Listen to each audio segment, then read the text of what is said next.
Welcome to Yesudian Yoga. It's week 20, and we're going to start as usual with full yogi breathing. We'll do a comfortable cross-legged sit. Rest your shoulders, relax. Remember, you're going to inhale into belly, ribs, upper chest, and then a full exhale. We're going to inhale on the count of 8. We're going to exhale on the count of 16. So take a normal breath and a full exhale.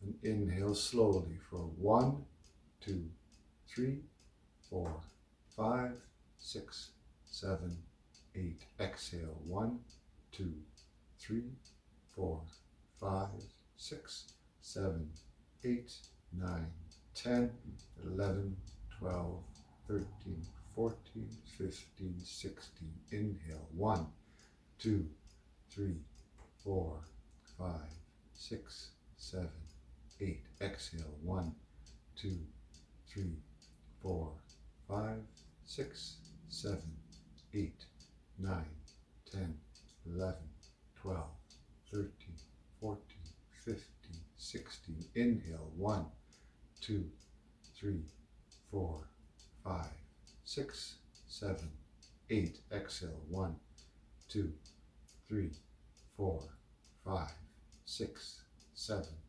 8, 9, 10, 11, 12, 13, 14, 15, 16. Inhale 1, 2, 3, 4, 5, 6, 7, 8. Exhale 1, 2, 3, 4, 5, 6, 7, 8, 9, 10, 11, 12, 13, 14, 15, 16. Inhale 1, 2, 3, 4, 5, 6, 7, 8. Exhale 1, 2, 3, 4, 5, 6, 7, 8, 9, 10, 11, 12, 13, 14, 15, 16. Inhale 1, 2, 3, 4, 5, 6, 7, 8. Exhale 1, 2, 3, 4, 5, 6, 7, 8, 9, 10, 11, 12, 13, 14, 15, 16. Inhale 1, 2, 3, 4, 5, 6, 7, 8. Exhale 1, 2, 3, 4, 5, 6, 7, 8, 9, 10, 11, 12, 13, 14, 15, 16. And inhale and exhale normally. So that may be hard to do, to breathe in that slowly and to exhale. It's very, very slow. Give yourself time to get used to it. If at the end of your exhale you end up on empty for a couple of counts, that's okay. Try then the next time just to slow down the exhale even more. At the very end, when I say 16, you want to be doing that last squeeze where you're really getting out the last little bit of air. And then you inhale, rather than a panicked inhale, sucking it all in at once. Again, slowly do the inhale. And fill everything up on a count of 8. It's not easy. That may be too much for you. And if it is, then just count for yourself. Maybe a count of 4 for the inhale, count of 8 for the exhale. See if you can't do something where the exhale, though, is double the length of time of the inhale. Next, ha breathing, lying down. I will describe it first. Though we've done this before, we're going to lie down, then inhale, hands are going to come overhead. When they touch the ground, we hold our breath for a couple of seconds. And then rapidly pull up knees, wrap arms around them, and squeeze everything out. But stay lying on your back, so you don't come up to a seated position. Yeah. So we're going to lie down. And with an inhale, raise your arms overhead. Now hold your breath. And then slowly inhale, stretch things out. Hold your breath.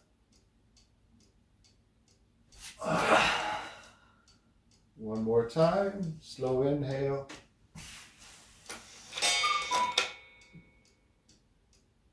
Hold your breath.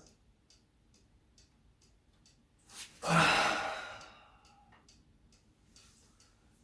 can rock your way back up to sit. Next is Pranayama number 4. We've done this one before too, but you're forgiven if you don't remember. Come lying on your belly. And we're going to take a deep inhale and then do 3 to 5 full push-ups. If you can't do them on your toes, do them on your knees, but do somewhere between 3 and 5. And then on the exhale, sink back down. You're going to take a deep inhale and hold your breath.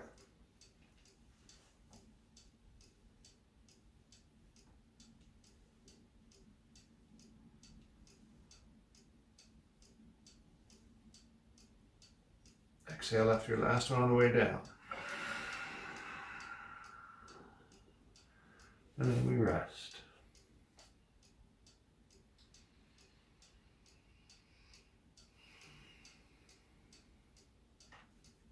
And then we do it again. Deep inhale. Hold your breath.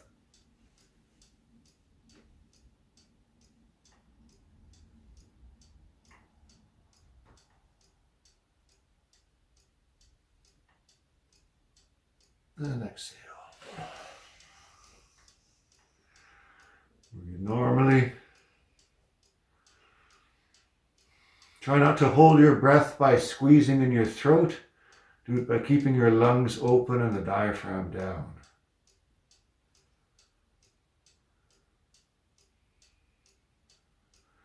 And the last set, deep inhale.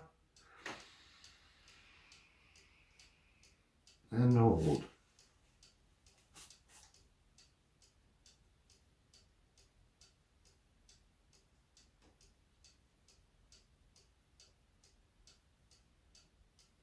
And exhale. Take a short rest.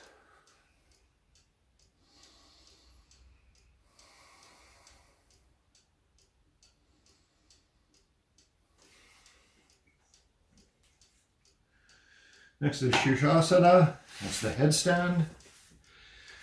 As you know, I don't really favor doing full poses that could be painful or dangerous over Zoom or over video. I'd rather, if you do them, that you do them with a teacher in the room until you have the experience to do it on your own. So here, I'm going to demonstrate and ask that you just do the simple form of headstand where the feet stay on the ground. Still sit up your arms correctly, hold your elbows, rotate your hands, interlace your fingers, hands go onto the floor, crown of your head goes on the floor in between your hands and the back of your head presses against your hands, and then you can come up on your toes. Walk your toes forward, but stay with your feet on the ground. Elbows push into the floor, legs try to get straight. Get a stretch there as well. So here we get 95% of the benefit with much less risk.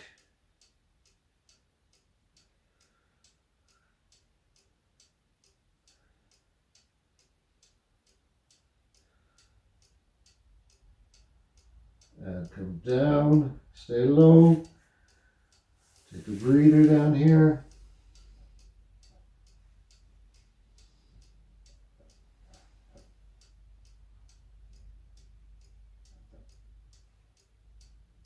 And repeat. Always go through this basic step of judging how far apart your elbows should be. A lot of people have their elbows far too far apart, and then the triangle base is not stable. Even though we're not coming up to the full pose, we want to have a stable base. Push your hands, your elbow into the floor. Weight distribution here should not be fully on the head and the toes. There should be a lot on your arms. Your neck is long, your shoulders are away from your ears.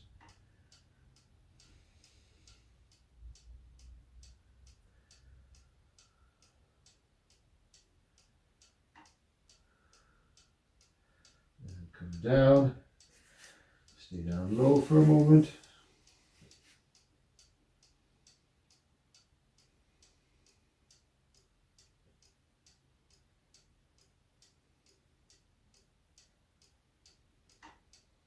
This is a great pose to wake you up in the morning. To get your brain energized. So now we sit up again for the last one.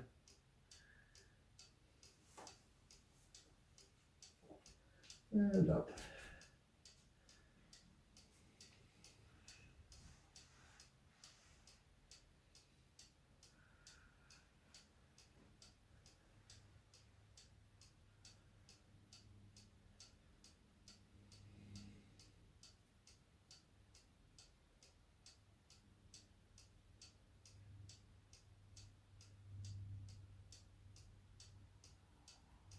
Come down. Rest.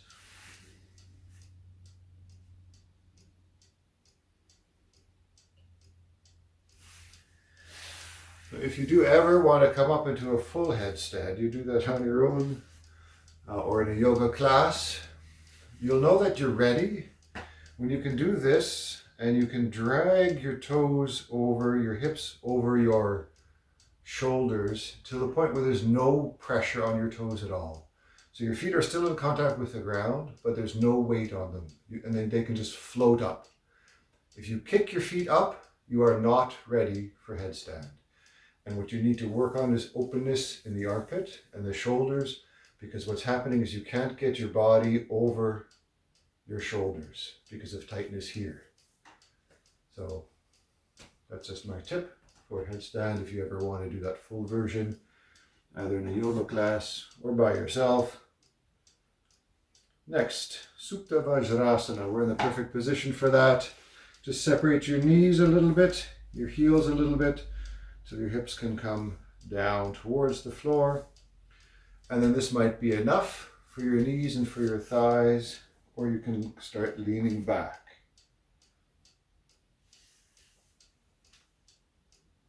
The full postures, you would come all the way back till you're lying on the floor. I was there in my youth. Things change.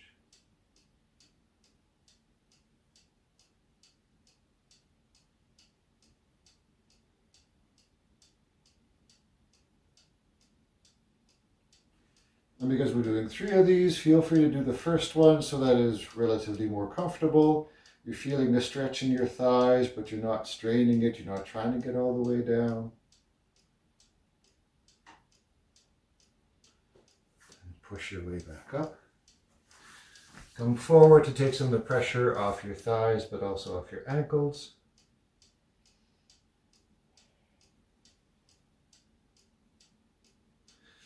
And then we do it again. If there's too much pressure on your ankles, if you just can't sit like this, rather than sickling your feet in and stretching the ligaments on the outside, roll up a cloth, a towel, put it underneath the end of your shin near your ankle so that there's less pressure. It will be a little bit harder to go back because then your legs are already more tightly bent and you won't be able to come all the way down to the floor.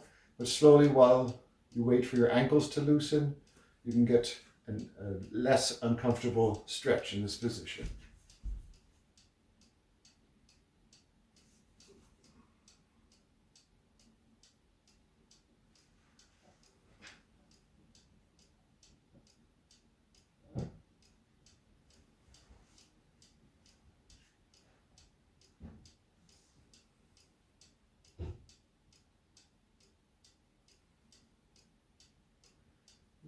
Depending on how low you've come, coming out with grace might be difficult.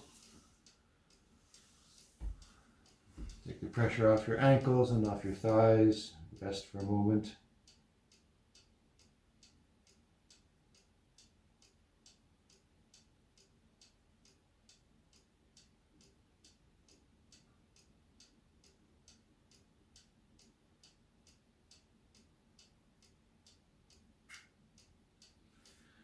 And then we do it for the last time.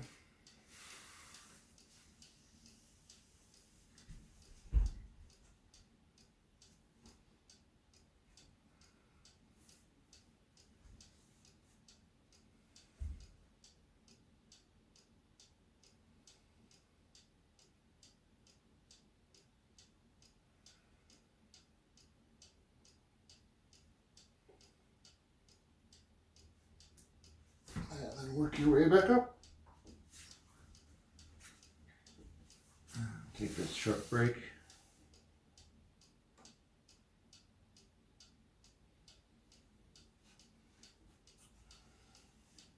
Now, if you have bolsters, what's very, very nice is to set up the bolsters so that you can lie on them at an angle and a depth that is just at that point where you're feeling a nice stretch, and then just staying there for a long time. When you come out, after you've been there for a long time, it's often better just to roll over onto your side rather than trying to come back up.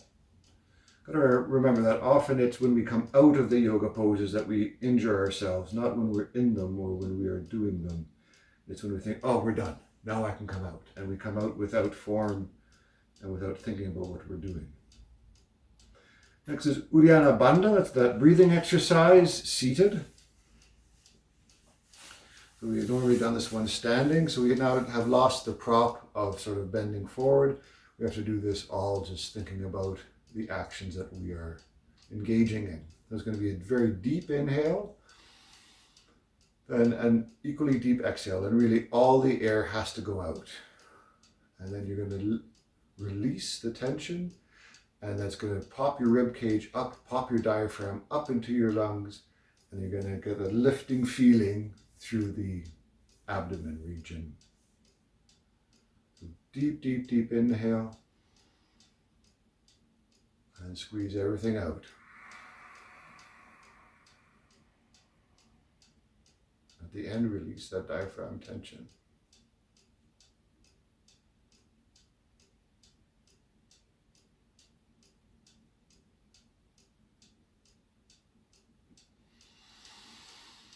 And then breathe normally. If that's working for you, you can add the chin lock and bring your chin forward and down. When you do this, if it's working for you, you'll notice that your whole rib section pops up, and then your chin can lie down on the top edge of your ribs. So we'll do that again. Deep inhale, deep exhale.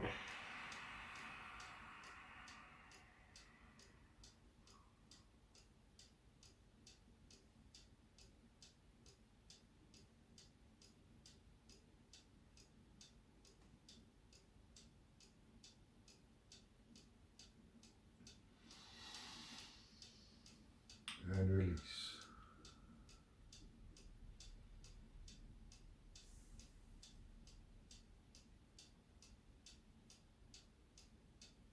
Now one more time.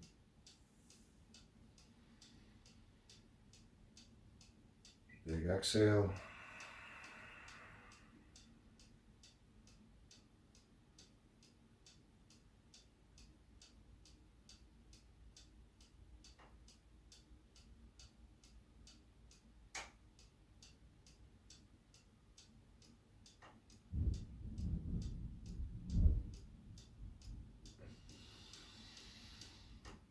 And come to breathing normally.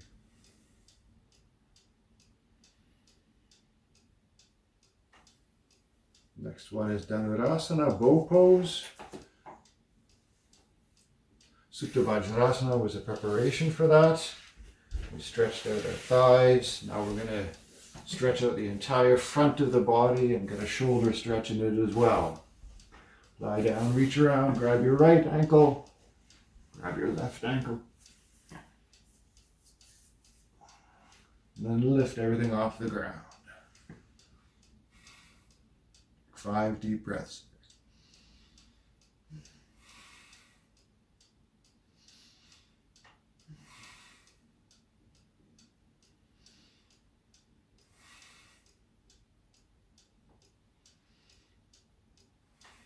Release without letting your legs snap. Just come lie down, roll side to side, relax.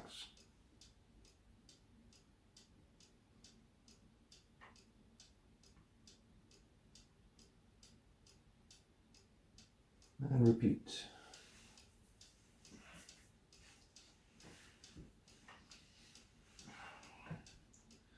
Try to make sure that your knees don't open up too wide. Draw them together, especially once you're up.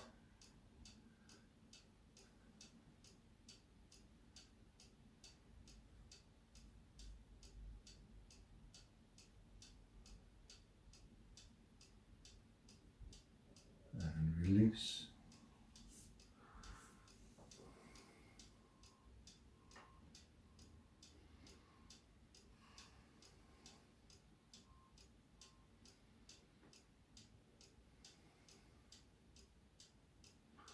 And last time.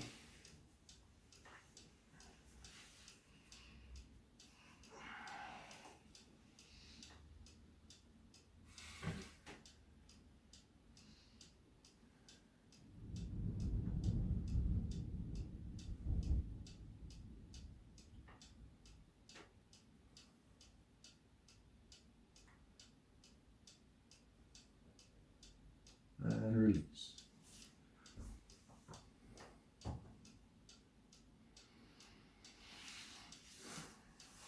So that pose complements the one previous very nicely. Both of them actually are meant, you know, not only, well, that bow pose stretches the whole front of the body, but it also, because you're lying on your stomach and lifting everything up, it engages the movement of blood and lymph, gets things going, just like the breathing exercise did.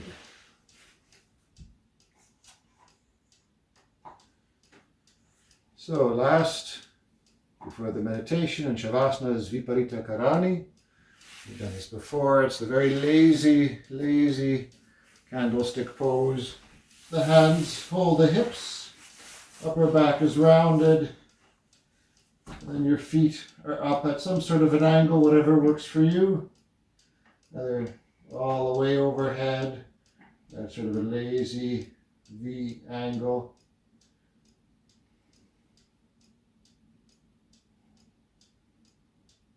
And the instructions are to hold this for as long as is comfortable,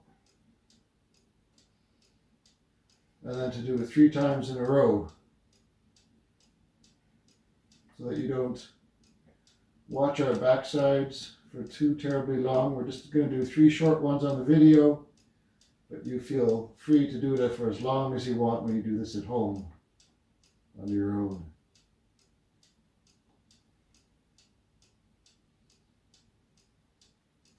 We're going to roll up. Remember, we do this under complete control. Hands on the floor, hold onto the core.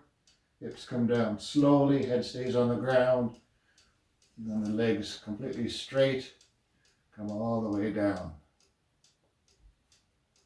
Especially when the legs are coming down, you've got to engage your core so that your lower back doesn't pop up.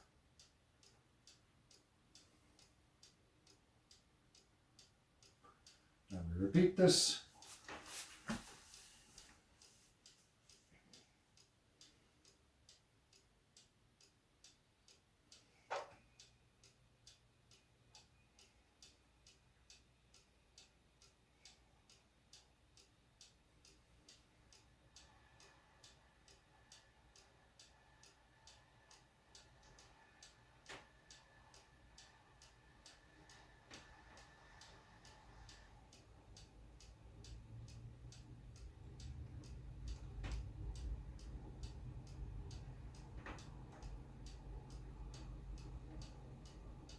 And slowly roll out again.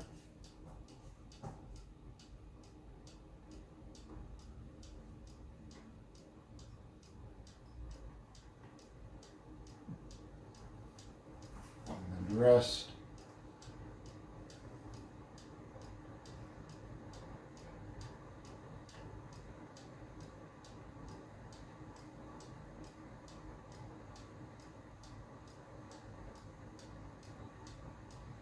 And the last one.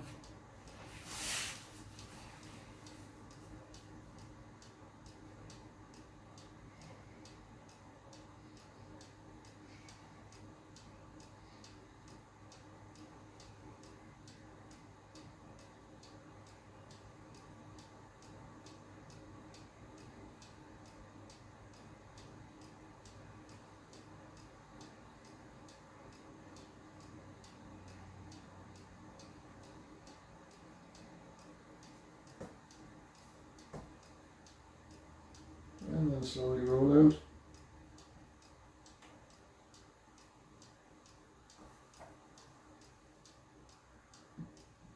if you've got either low or high blood pressure, stay lying on your back for a moment before coming up to seated.